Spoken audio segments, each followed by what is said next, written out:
අද සාමාන්‍ය ස්වාමියාට තමන්ගේ නමින් කතා කරන්න.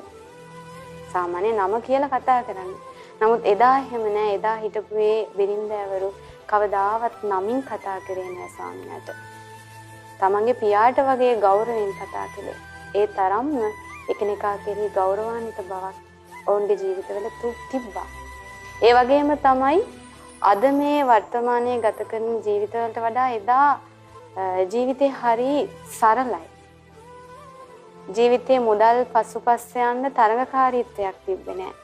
ඒ නිසා විශේෂයෙන්ම ස්වාමියා බිරිඳට එකට වාඩි වෙලා එකට කතා කරන්න, අදහස් සෝමාරු කරගන්න, සතුටු වෙන්න, සැනසෙල්ලෙන් ජීවිතේ ගත කරන්න ඕනතරම් කාලය තිබ්බා.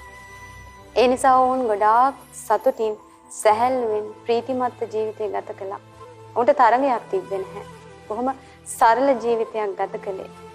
ඒ වගේම තමයි විශේෂයෙන්ම බිරිඳ කියන භූමිකාව අතීතයේ ගොඩාක් කරුණාව, මෛත්‍රිය, දයාව, අනුකම්පා, විශේෂයෙන්ම ඉවසීම. ඊළඟට ස්වාමියාට දක්වන කීකරුකම කියන ගුණයන්ගෙන් සුපෝෂිතව වෙච්ච චරිතයක් තමයි බිරිඳ කියලා කියන්නේ. ඒ නිසා ජීවිතයේ මේ පවුලට එන ස්වාමියා බිරිඳ අතර ඇතිවෙන ගැටුම් අතරේ බිරිඳ බොහෝම නිවුණු තැනැත්තියක් වුණා. ඇය බොහෝ විට ඉවසුවා.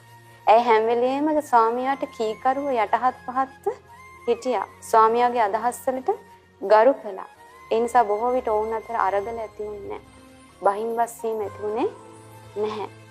ඒ වගේම තමයි ටිරේෂා අතීතේ ගත්තොත් බිරිඳ ගොඩක් විට රැකියාවක් කළේ නැහැ. ඇය රැකියාවක් කරන්නේ නැතුව නිවසේ හිටපු නිසා ඇයට තමන්ට බිරිඳක් හැටියට තමන්ගෙන් වෙන්න ඕනි යුතුයකම් වගකීම් ටික ඇය මනාව ඉෂ්ට කළා. ඇයට විවේකයේ තිබ්බා. ඒ නිසාත් ඒ බිරිඳකගෙන් වෙන්න ඕනි යුතුයකම වගකීම ඉෂ්ට වෙච්ච නිසා ඒ විවාහ ජීවිතය ගොඩාක් සාර්ථක වුණා. ඉතින් මෙන්න මේ කාරණා නිසා ඇත්තටම ගත්තොත් කලින් අපේ දෙමව්පියෝ ගත කරපු මේ මුතුන් මිත්තන් ගත කරපු විවාහ ජීවිතය සාර්ථක වුණා.